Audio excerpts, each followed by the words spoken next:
সেমেন্তার নতুন সিনেমা মা এনতি বাঙ্গারম সিনেমার শুরুতেই আমাদের পরিচয় হয় ডক্টর অনিরুদ্ধ এবং তার স্ত্রী স্বর্ণার সঙ্গে। দুজনেই নিজেদের পরিবারের ইচ্ছার বিরুদ্ধে গিয়ে প্রেম করে বিয়ে করেছিল। ভালোবাসার টানে তারা বাড়ি থেকে পালিয়ে গিয়ে নতুন জীবন শুরু করেছিল। এর মধ্যেই প্রায় 3 বছর কেটে যায়। তারপর একদিন অনিরুদ্ধের ছোট বোনের বিয়ে ঠিক হয়। সেই উপলক্ষে অনিরুদ্ধ স্বর্ণাকে নিয়ে বহুদিন পর নিজের গ্রামে ফিরে যাচ্ছে। অনিরুদ্ধের মনে একটাই আশা ছিল যে এতগুলো বছর পেরিয়ে যাওয়ার পর হয়তো পরিবারের রাগ কিছুটা কমেছে, হয়তো এবার তারা দুজনকে ক্ষমা করে আবার পরিবারের সদস্য হিসেবে গ্রহণ করে নেবে। কিন্তু বাড়িতে পৌঁছানোর পরই তারা বুঝতে পারে যে বাস্তবতা এতটা সহজ ছিল না। পরিবারের সদস্যরা তাদের দেখে খুশি হওয়া তো দূরের কথা, সবাই তাদের দিকে অদ্ভুত দৃষ্টিতে তাকাতে থাকে। বিশেষ করে স্বর্ণার দিকে সবাই এমনভাবে তাকায় যেন সে এই পরিবারের কেউ নয়, বরং সম্পূর্ণ বাইরের একজন অচেনা মানুষ। আসলে অনুরোধের পরিবারটি ছিল অনেক বড় এবং ঐতিহ্যবাহী একটি পরিবার, যেখানে 15-20 জনেরও বেশি সদস্য একসঙ্গে বসবাস করত। এই পরিবারের নিজস্ব কিছু নিয়ম ও ঐতিহ্য রয়েছে। প্রতিদিন ভোরে ঘুম থেকে ওঠা, স্নান করা, বাড়ির আঙ্গিনায় থাকা তুলসী গাছের পূজা করা, প্রদীপ জ্বালানো এবং এরপর ভগবানের আরাধনা করা, এসবই এখানে প্রতিদিনের নিয়ম। অনাথ আশ্রমে বড় হওয়া স্বর্ণা প্রথমে এমন পরিবেশ ও এত বড় পরিবার দেখে বেশ অবাক হয়ে যায়। সে বুঝতেই পারে না কিভাবে এই পরিবারের সঙ্গে নিজেকে মানিয়ে নেবে। ছোটবেলা থেকে স্বর্ণা একা একা বড় হয়েছে, এসব কখনোই দেখেনি। তাই স্বর্ণার কাছে এসব একেবারেই নতুন ছিল।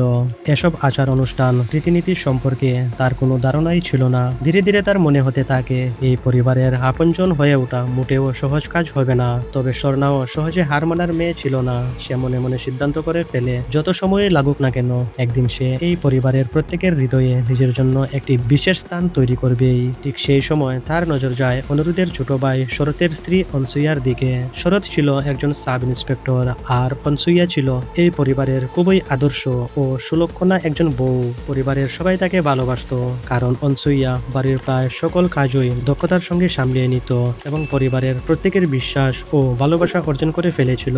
অনসুইয়াকে দেখে স্বর্ণার মনে হয় যদি সেও পরিবারের ভালোবাসা পেতে চায় তাহলে তাকেও এমন কিছু করতে হবে যাতে সবাই তার প্রতি মুগ্ধ হয়ে যায়। কিন্তু সমস্যাটা হলো সাংসারিক কাজের ব্যাপারে তার তেমন কোনো অভিজ্ঞতা ছিল না। অনেক সময় তার মনে হতে থাকে হয়তো এই বাড়িতে সে কখনোই পরিবারের সদস্য হতে পারবে না, বরং সারা জীবন একজন অতিথি হয়ে থাকবে।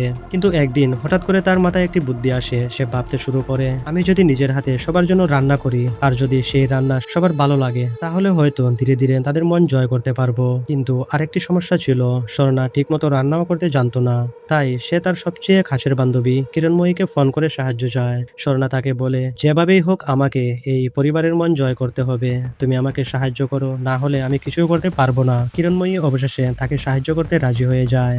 এরপর স্বর্ণা পরিবারের ভালোবাসা অর্জনের জন্য প্রথম পদক্ষেপ নেওয়ার প্রস্তুতি শুরু করে। তারা দুই বান্ধবী মিলে খুব সকাল সকাল অনেক ধরনের সুস্বাদু আইটেম রান্না করে।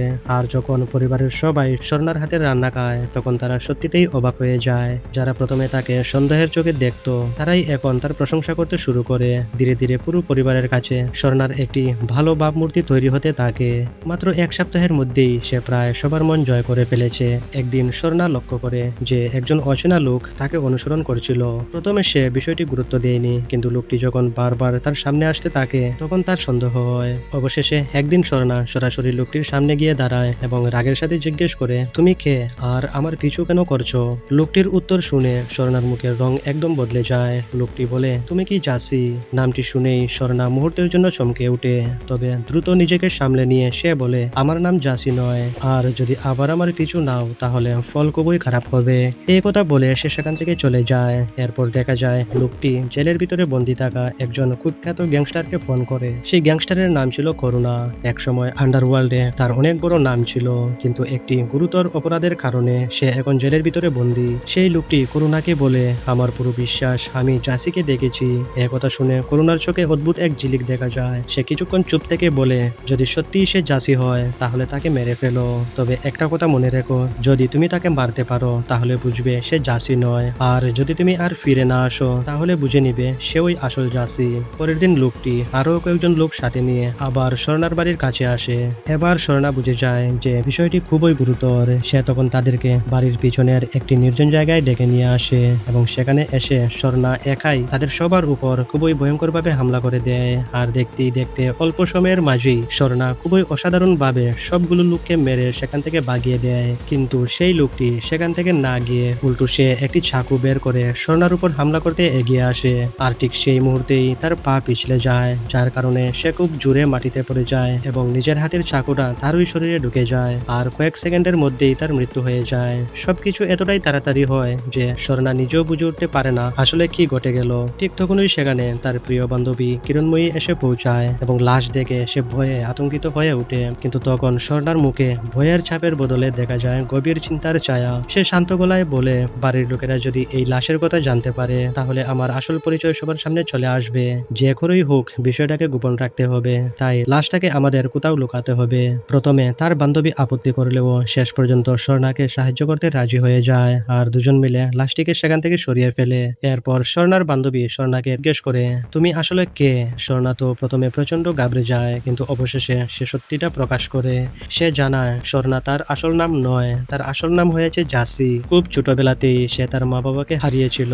এরপর তার শৈশবকাল কেটেছে একটি অনাথ আশ্রমে। সেখানেই তার পরিচয় হয়েছিল সেই মেয়েটির সঙ্গে যে আজ তার সবচেয়ে কাছের বন্ধু। দুজন একে অপরের ভরসা হয়ে বড় হচ্ছিল। কিন্তু একদিন একটি পরিবার তার বান্ধবীকে অ্যাডপ্ট করে নিয়ে যায়। বন্ধু চলে যাওয়ার পর জাসি সম্পূর্ণ একা হয়ে পড়ে। তবে তার জীবনের সবচেয়ে অন্ধকার সময় তখনও আসেনি। অনাথ আশ্রমের ওয়ার্ডেন ধীরে ধীরে তার প্রতি খারাপ নজর দিতে শুরু করে।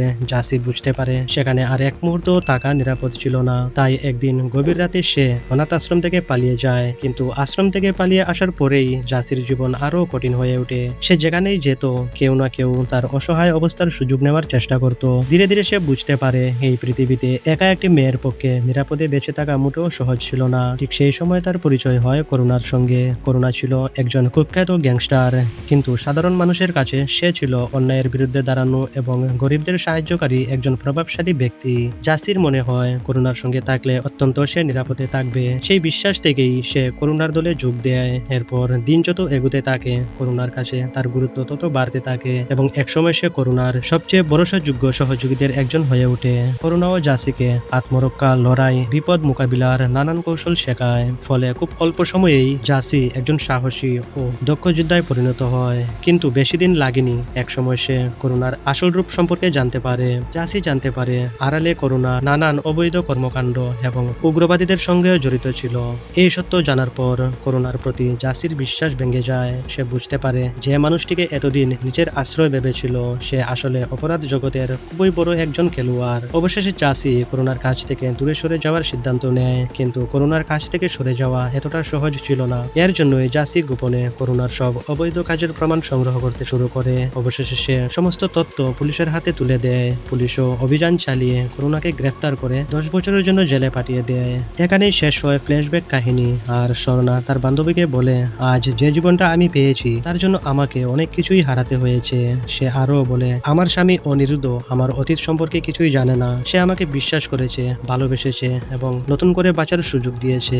তাই আমি তাকে অথবা এই পরিবারকে কখনোই হারাতে চাই না। কিন্তু সে জানতো না যে অতীত থেকে পালিয়ে সে নতুন জীবন শুরু করেছিল সেই অতীত আবারও তার জীবনে ফিরে আসতে চলেছে। অন্যদিকে দেখা যায় যে লোকটি স্বর্ণাকে মারতে এসেছিল সে তো আর ফিরে যায়নি। তাই এই ব্যাপারটা জানতে পারে করুণাও বুঝে যায় যে জাসি এখনো বেঁচে আছে আর সেই হয়েছে আসল জাসি। করুণা তখন খুবই ডেঞ্জারাস একটা প্ল্যানিং করে। সে জেলের ভিতরে খুবই বড় একটা ব্লাস্ট করে অনেকজনকে মেরে এমনভাবে সবকিছু সাজায় যে সবাই বিশ্বাস করে সেই ব্লাস্টের কারণে জেলের ভিতরেই করুণার মৃত্যু হয়ে গেছে। কিন্তু বাস্তবে করুণা জীবিত ছিল এবং সে জেল থেকে পালিয়েও আসে। আর এখান থেকেই তার একটাই লক্ষ্য হয়ে ওঠে যেভাবেই হোক জাসিকে অথবা স্বর্ণাকে আবার তার নিজের দখলে ফিরিয়ে আনতে।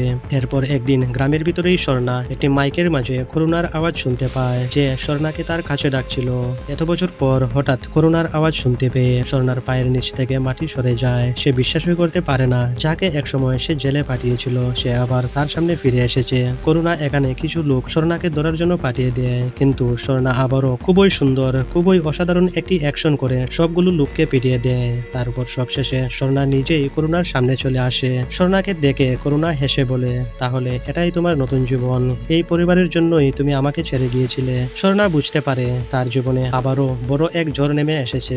এরপর এখান থেকেই করুণা স্বর্ণাকে ব্ল্যাকমেইল করতে শুরু করে। সে বলে স্বর্ণা যদি তার সঙ্গে ফিরে না যায় তাহলে সে তার আসল পরিচয় সবার সামনে ফাঁস করে দেবে। স্বর্ণা করুণাকে অনেক বোঝানোর চেষ্টা করে যে সে আর আগের জাসি নয়, সে শুধু নিজের পরিবারকে নিয়ে শান্তিপূর্ণ জীবন কাটাতে চায়। কিন্তু করুণা কিছুতেই তার কথা শুনতে রাজি হয় না।